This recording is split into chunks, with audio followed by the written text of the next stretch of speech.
In today's episode, I will be giving my reviews and reaction to the movie The Little Things, released in 2021. So let's get right into it. Do something, man. People are questioning you. Shut up. Shut up. Okay, yep, do that. Sure, guys. Stupid and dumb. Just an idiot. Get your shit together, son. Fuck it. I loved it. Welcome to the Dub Cast.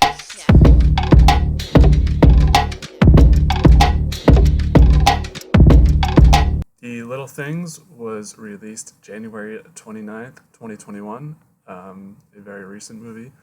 It is on Netflix and Max if you are going to go look for it, at least at this current time of filming, which is June of 2024.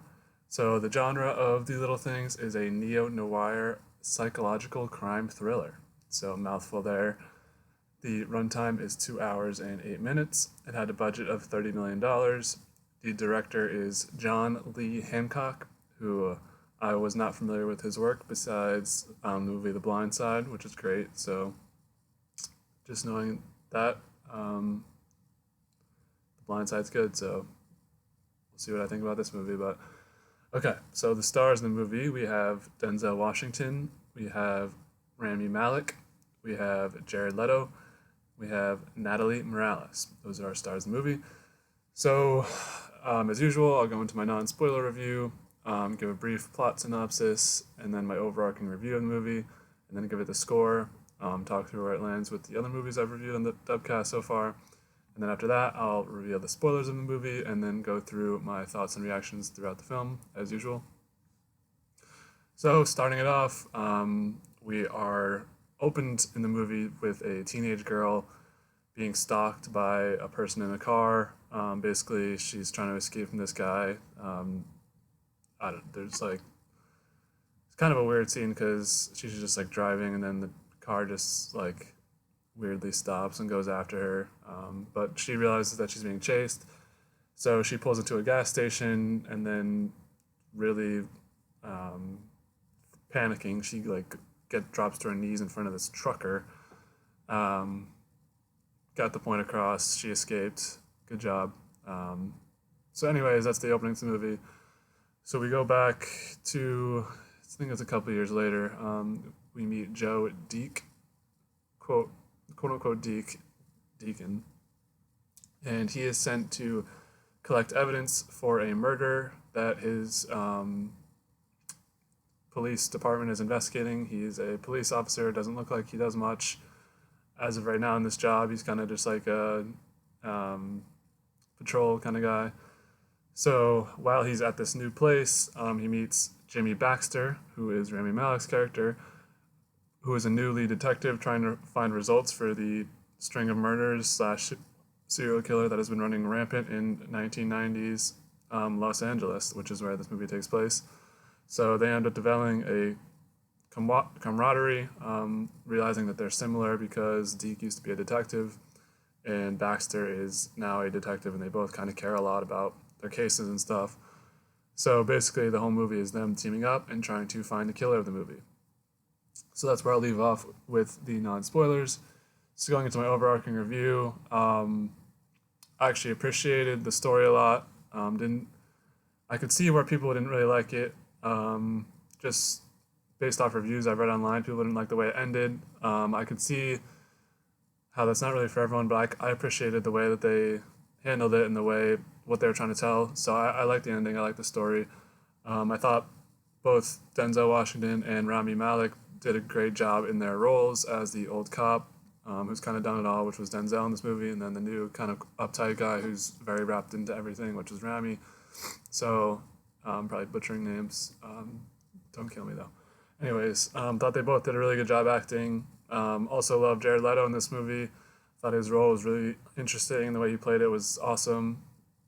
Some of the middle, I guess, was a little slow, but it's like a detective film, so there's always something there that's important to pay attention to. So I was decently invested in this movie throughout. I really like these type of movies, like the crime thriller stuff, so that may have boosted my score overall. So overall, I'm landing this movie at a 7.6. And now we will bring back the Dubcast visual aid. So The Little Things falls into the top 5 of the 9 Dubcast movies, coming at number 5. So number 5 of 9 so far, which is the current median of the Dubcast movies. So right in the middle, not great, but not terrible. So right in the middle there. Joins most of my other movies in the 7 category. It's maybe a trend moving forward to watch. Maybe I'm being too generous with the 7s. I don't know. I like the 7s group though. So, okay. That being said, let's move on to the spoilers of the movie. So basically, they both get super involved. We've come to find out that Denzel had been fired initially from his original police department and detective role due to him being this kind of guy who gets way too wrapped into it and does all these like illegal things, like semi-legal things, and he's just way too into it. Like he doesn't never goes home to his family. I think him and his wife have divorced, and we see kind of let me call him Baxter because I'm probably butchering his name. We see Jimmy Baxter following the same kind of road that Denzel followed, or that Deke followed. So it's kind of interesting to see how they both play into each other, and then they both follow the same kind of road. So once they're super invested in the crime, they focus their attention on Albert Sparma, who is Jared Leto's character, and he's this really like creepy mechanical worker or something, and they somehow link a mechanical inspection to his company, and then they go after him and they follow him around. He goes to strip clubs at like 5 a.m, but he also is like super obsessed with the police. Like he has a police dispatch radio in his house. He's like a crime buff, so he knows all about the serial killings and stuff. So they think it's him, but he's actually just like a crime buff, or so we're told, anyways. So basically, they're like all in on this guy. They're following everything he does, and he knows. So he offers to take just Baxter to where the body is.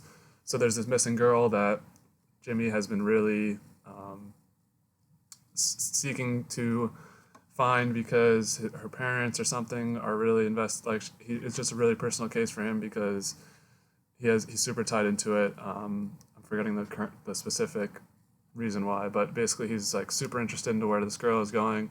So once Sparma's like, let's go, I can go take you to her. He's like, let's go. I got to do this because I've been looking for this girl for a really long time. Basically, Sparma's just trolling him. She's not there. He makes Baxter dig like a ton of holes, probably like 20. So basically, Sparma just starts chirping him. And then Baxter gets a little bit of rage because he's so invested in this case, probably hasn't slept a lot, probably hasn't been very healthy in his ways, probably a lot of fed up anger, especially after digging like 20 holes when this guy's just fooling around with you. So he hits Sparma in the head with a shovel and it kills him, which we'll talk about later. But yeah, so a detective has killed Sparma, who he believes to have killed the girl that he was chasing and also killed all the other girls in this serial killing. So Deke's like, don't worry, I got you. I've been here before. He basically helps him cover it all up, burns all the stuff that was involved in the case. They bury him. And so there was this red beret that the girl had been wearing. So Deke buys a red beret for him so he can sleep at night. And basically that's the whole moral of the story, is that like these guys are super just wrapped into the thing, and Denzel's really trying to make sure that Baxter doesn't fall down the same path as he does, but he ends up falling down it super fast, raging out super quickly. But at the end, Deke helps him by giving him the red beret and helping him be able to sleep at night with his family, because he's kind of sitting there at the end, like, in distraught, whatever. Okay, so that was basically the end of the movie. So now let's go through it with my thoughts and reactions throughout. So from that opening scene I mentioned, this girl, bro, like, why would you not just keep driving? I've always thought that your car is like your safest place. Like if you're gonna be trying to escape, just stay in the car. No, maybe you guys would get out in front of a trucker. I mean, honestly, it ends up paying out well for her. But I was like, why do you just keep driving? You can't get you while you're in the car. I don't know. What do you guys think? Let me know. So while she's like fumbling around, it's like, and once she gets out of the car and is fumbling around, she's fucking whimpering and like freaking out. You gotta be quiet. there's a psychopath who's been following you for like 5 miles. You can't be like, be quiet, be quiet. He's right behind you. Like, goddamn. Classic like horror movie shit tropes. So that was annoying. Um, so one of the funnier scenes is at the beginning when Deke and Jimmy are first meeting for the first time, and Deke parks in the parking lot right behind Jimmy's car because he's only gonna be there for a short time, and basically Jimmy just comes out and grills him. He's like, I don't got time to be blocked in. So you can tell right away this guy's kind of an asshole. So I thought that was funny / good way to introduce Rami Malek's character, Jimmy, in this movie. So I appreciated that scene. So right off the bat, I was like, there's a weird dynamic going on between them. They're kind of like courting each other in a weird way.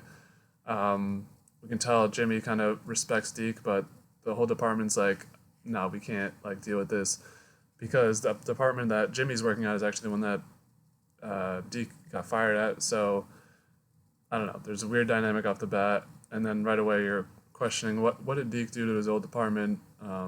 We find out later, but yeah.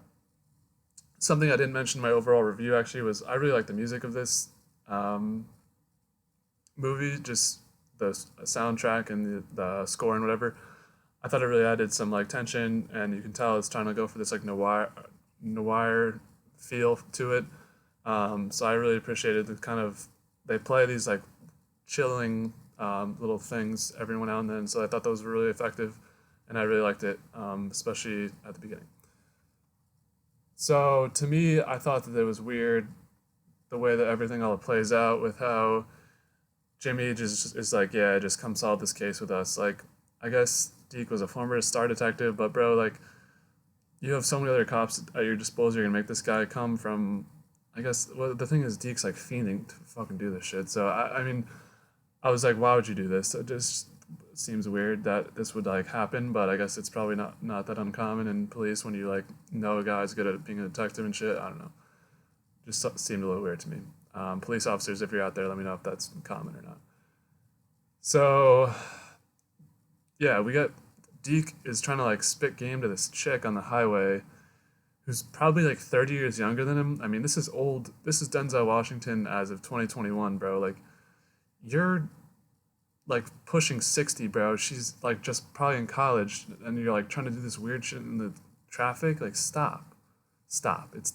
This reminded me of crazy movie, The Mule, with fucking Clint Eastwood, and he's like 90 and he's like getting with strippers and shit. Don't watch that movie, crazy movie. Um, it's just like, why do we need this? I don't know. I mean, did we really need this scene? Whatever. So Deke, I was like, he's got passion for this shit. Doesn't seem like there's much else going on in his life. This fucking interaction with the girl at the fucking traffic is like the peak of his day. He also never takes off the uniform. He's like he lives in this like Airbnb type motel shit when he moves to the other area to service Jimmy and them's department, bro. Like he's always wearing his fucking suit. Take off your fucking uniform, bro. Put on some pajamas. Goddamn. Basically, we come to find out that Deke's got demons, bro. He ended up shooting a chick because she pulled up on him. At least that's what I'm remembering right now. Secret behind the red curtain. I watched this movie like 3 weeks ago, so sorry if everything's not factually correct. Correct me in the comments if I'm wrong, but basically he just killed this girl when he didn't need to, so he's got demons. They show up at night as dead people and just like pull up in his room, so he gets all freaked out. So like midway through the movie, we're like, okay, we get the point. Deke's a fucking psycho, and all these cases he's just gonna go crazy and go way too hard and just push the limit every time. So interesting dynamic there. So I love the way they introduced Jared Leto also in this movie. You can tell right away he's just scheming because when Deke goes into his room, or when he goes into the company, whatever, he's like, do you guys have certain people, whatever, and then as soon as he walks out, you just see Leto like. So Leto, I really appreciate his performance. Just all of his scenes were great as this like kind of shady guy. So I was like, he's up to something. Turns out he wasn't, but yeah. Moving on to Deke's interaction with his ex-wife, just awkward as fuck because he spends his whole time trying to solve cases that aren't even his district. She's like, come home, like, say hi to your kid or something. He's like, nah, I gotta solve this case. He literally has an addiction to just solving cases and trying to, like, solve cases. So, yeah, addiction to solving cases and also solving cases.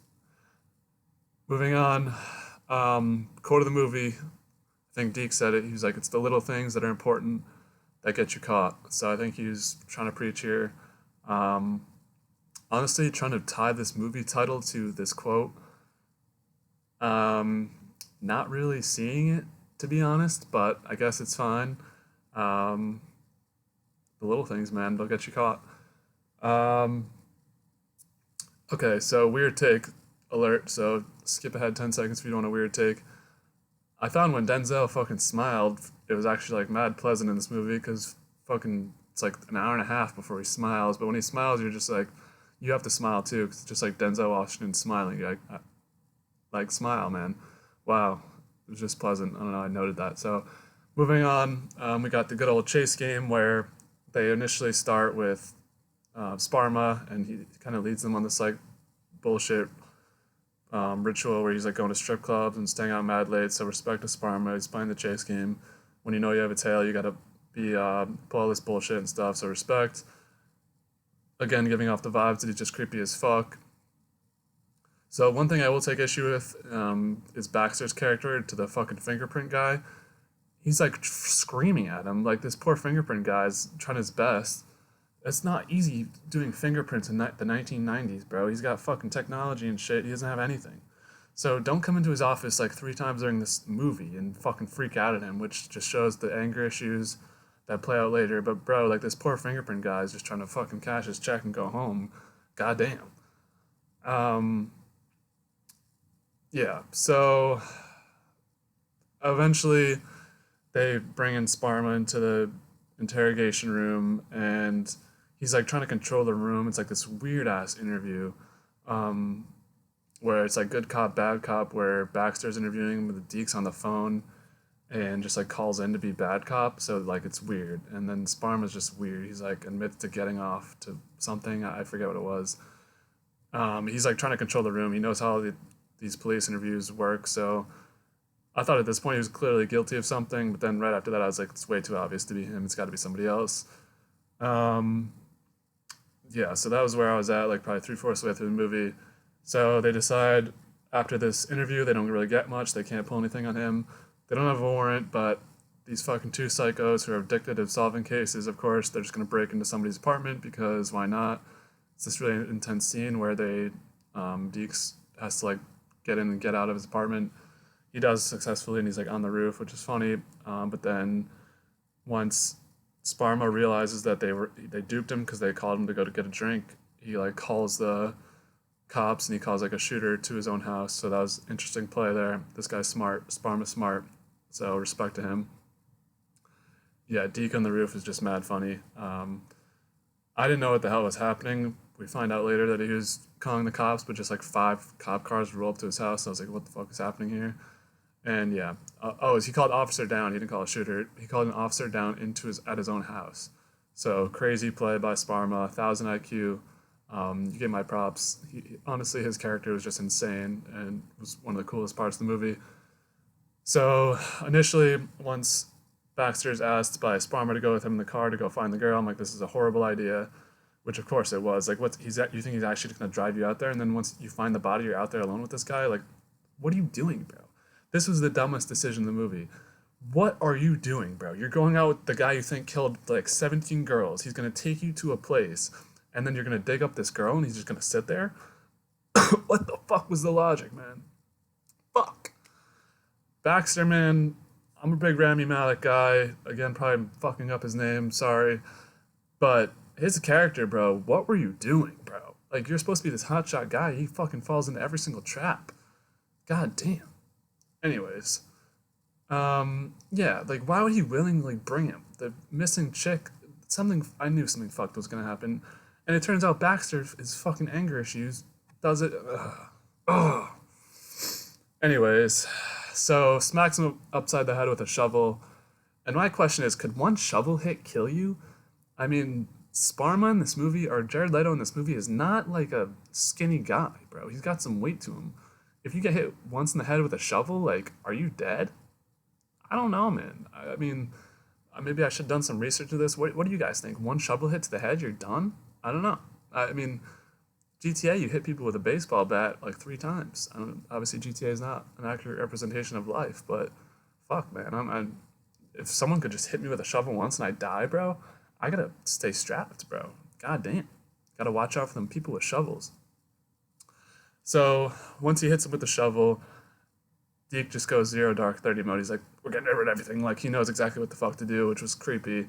And some people think that Deke is the killer in this movie. I vehemently disagree with you, but I can see your understanding, because at this point he like knows how to get rid of everything. He's like, here's what we're gonna do. He like calms down. He doesn't even care, because he comes later to the scene. And he's like, what happened here? And then he sees the dead body. He's like, all right, got it. Here's what we do. I don't know. I don't think Deke's guilty of this. I guess I'll save this for the end. But anyways, it's the little things that get you caught. I think they said again here. So maybe this is another through line for the title of the movie, which I'm still not seeing the complete picture, but whatever. Anyways, I thought it was super weird how Deke's fucking like proud of him in this moment. Like, he's like, oh, like this happens, and he's like kind of proud of him. But bro, like, you're suspect. These guys are fucking insane, man. Anyways, so once they clear all the bullshit out of the thing and Deke's burning everything for him, he sends a letter to Baxter, and of course it has the red beret in it.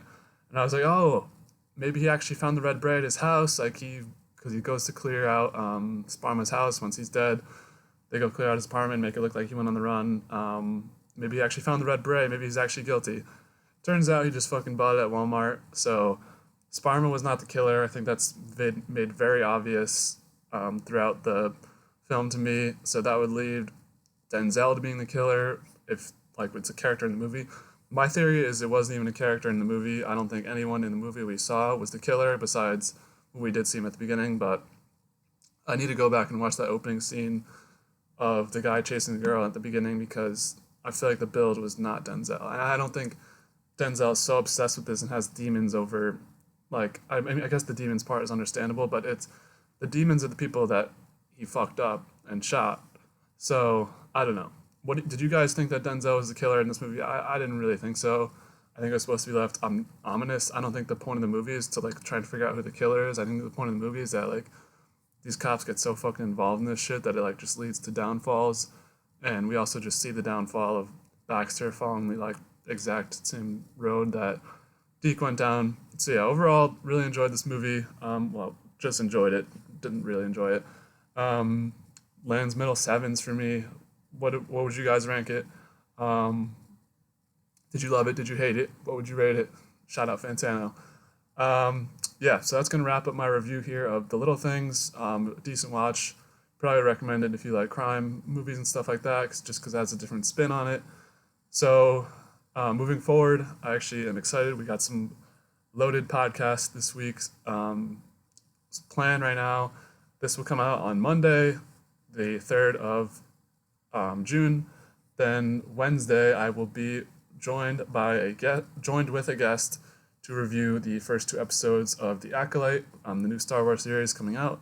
And then Thursday, I will have a finals preview with a guest. Sneak peek, he's a green teamer. So we'll get into the Celtics. We'll talk Celtics Mavs. And then I will also have another guest to talk Oilers, just won Game 6 right now, and Panthers. But so that's what you can expect from the Dubcast in the next couple weeks or so. Next week or so. Still watching Succession, making some headway with that. I'm going to be live with House of the Dragon, and I also have this new thing that I've been talking about. Probably won't come out for a while, but I'm excited about it. If you guys were not aware, I did put a Google form on the link tree for all my social media. So if you want to be a guest in the Dubcast, fill that out and then let me know what we could talk about here, so I can send a discussion, or if it's just going to be like a shoot the shit type thing, let me know. Want to talk with everyone, so appreciate you guys always tuning in. YouTube has been doing really well lately for me. It's hitting new highs every week, so love your guys' support. Stay subscribed for more content. I'm gonna be putting out like 3 or 4 podcasts a week, floors too. So really loving this dubcast, loving podcasts for you guys. So yeah, don't become a cop. Don't get involved in a murder case, and if you do, don't be obsessed and watch out for people hitting you over the head with shovels one time. All right, guys, peace.